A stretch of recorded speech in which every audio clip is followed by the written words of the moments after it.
সঙ্গে থেমে গেছে। পার্বতী বিষ্ণুরাজ সারা পোশাক নিয়ে যে কে তুমি? মহামাশ্বর বলছে আমি গোপী। গোপী আমি কোন গোপী? আমি শ্বেত গোপী। শ্বেত গোপী একটু যখন কাছাকাছি গিয়েছে পার্বতীরা ছুটে বাকি রইল না। এই যে তুমিও রানী আমিও রানী, তাহলে এমন বড় ঘন্টা কেন ভেঙেছ? মহামাশ্য মনে মনে চিন্তা করছে সর্বনাশ, পার্বতী চিনে ফেললো না তো? আর বলো না, আমার এই বদল শুরু আমার স্বামী ছাড়া কেউ দেখে না।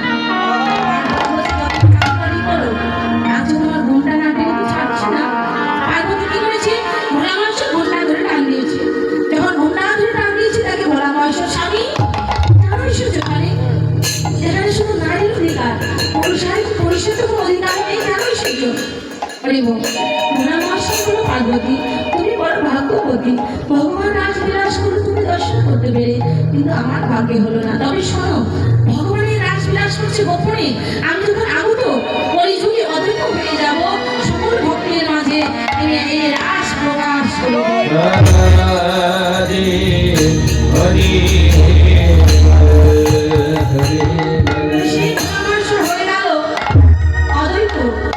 যে অদ্বৈত আমার ভগবানকে তুলসী পত্র দিয়ে আহ্বান করে এনেছিল, আর সেই পার্বতী হয়ে গেল অদ্বৈত বরণী সীতা ঠাকুরানী। আর কি লিখতে করছি? বলে ভক্তবৃন্দ নাচিছে,